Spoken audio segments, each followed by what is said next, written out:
Hey, how's it going, everyone? My name is Derek Afasi. I'm the owner of Afasi Financial Group, and today's topic I want to discuss with you IRA withdrawals, what you need to know, and let's kind of get started. Basically, with an IRA is an individual retirement account that could either be created whenever, basically as you're working, you can use a specific IRA contract as a rollover from like a 401k or other sort of qualified retirement account. You have something known as Roth IRAs. And essentially, what an IRA account does is it allows your money, like if we go with an example of a 401k, right? You had an individual that was accumulating money into their 401k. This 401k was tied to mutual funds. And after this individual severed employment, this person now has access to take that money and roll over that 401k into an IRA bucket, into a type of IRA account.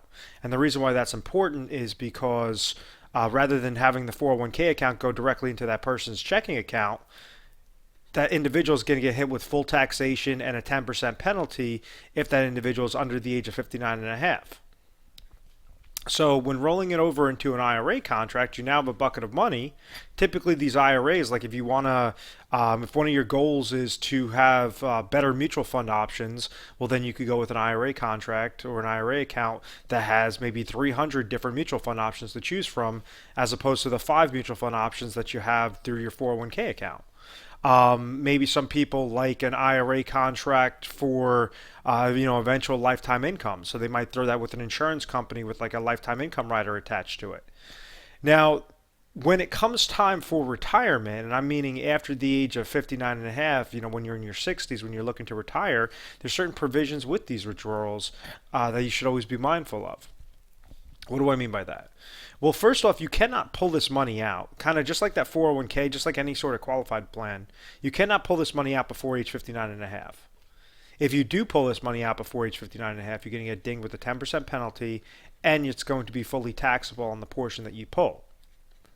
So if you decide to, you have $100,000 there and you decide to pull out, 40 grand, or you have $200,000 in your IRA account. Let's say you're 55 years old and you say, you know what, I want to retire now. So you pull out $100,000. Well, in doing so, you're going to get dinged with the 10% penalty and whatever your tax bracket is at that time. If you're at a 30% tax bracket, then you're going to get hit with another $30,000. And essentially, out of the $100,000 that you wanted to pull, because you didn't wait that extra 4.5 years, you're now going to lose about $40,000 worth of value. So one of the very first steps that you should always be mindful of is at least wait till age 59 and a half. Now, with IRA contracts, you could leverage this properly, and you could leverage it with a specific income goal. Typically with retirement, when you have an individual that says, okay, I'm looking to retire, this individual might have pension monies, meaning a pension plan set up through their employer, that right when they hit age 60 or 62 or whatever that is, they have constant income that's coming to them. This individual might also have Social Security income that right when they hit 62, 66, 70, whenever they're looking to turn on Social Security income, that's going to be another constant income stream that's coming to them. An IRA contract, you could splice this up in a couple of different ways. You could go have all your IRA monies meet one goal, whether that goal is for wealth accumulation when you're leaving it in the market, you're leaving it in mutual funds or individual stocks, bonds, whatever that is, or what typically I see and what I typically recommend is you splice it up specifically.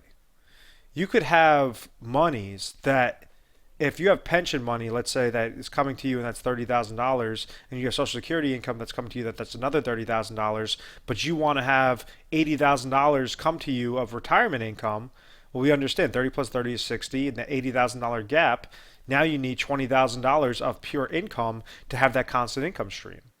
Well, if you have an IRA contract or multiple IRA contracts that are sitting there, and let's say that you have $500,000 in different IRAs, well, you could have an IRA contract specific to that income goal, to that lifetime income goal, or for that specific time frame that will splice off that $20,000 increment.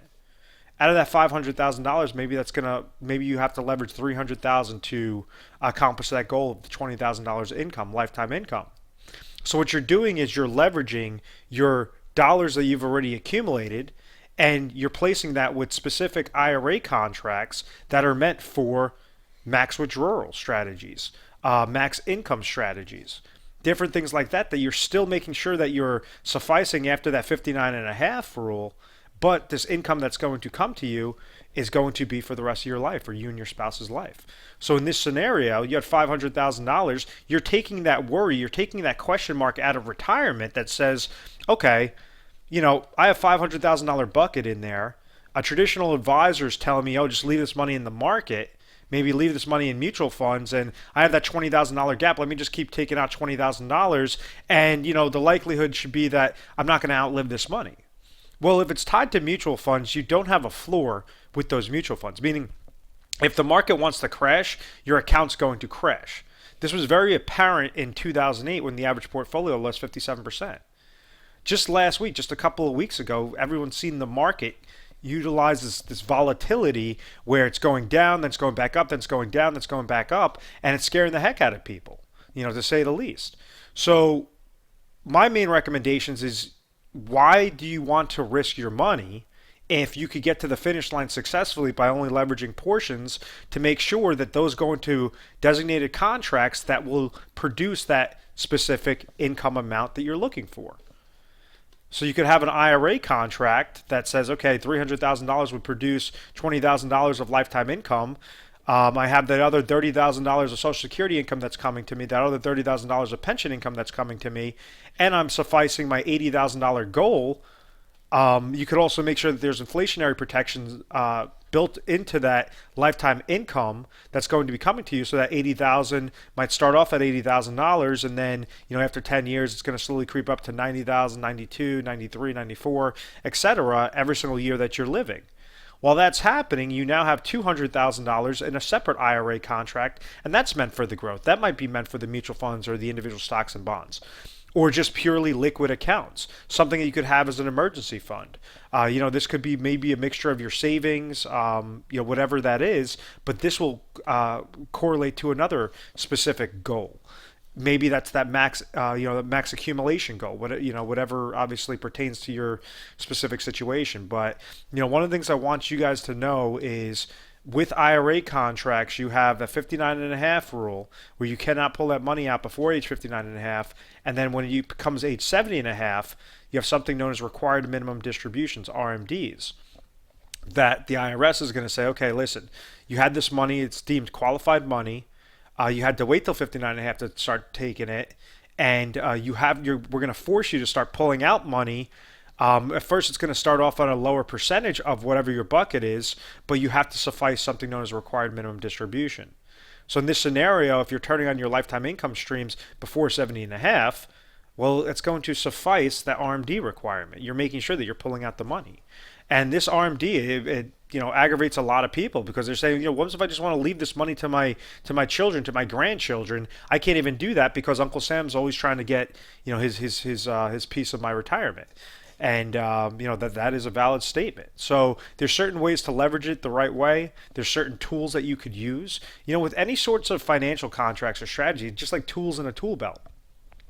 If it doesn't correlate to you, if you have, let's say you're age 50 and you say, I want to retire at age 65, you could take that IRA contract and you just put it into a contract that's going to give you deferred growth and a guaranteed income stream backed by an insurance company for lifetime income, maybe, at that age 65. So you have those 15 years of deferral. Or you might see something that you're 62 years old and you're looking to retire and turn on income at age 63. So then that would be a 1-year deferred product. But what you don't want to do is take all your eggs, place it into some sort of IRA contract that's going to give you that lifetime income. You want to make sure that you're designating the correct amount so that you could always control the chips every single time, but you're utilizing the best leverage, at all times. And that's one of the things that we try to do with, with our company is, at any point in time that you feel that this is interesting to you, that you want to hear a little bit more information, please give our 1-800 number a call. It's 1-800-566-1002. And what we do is, dependent upon your area, dependent upon your situation, we're going to ask you a slew of questions. You can say, hey, listen, I want to speak to an IRA withdrawal specialist.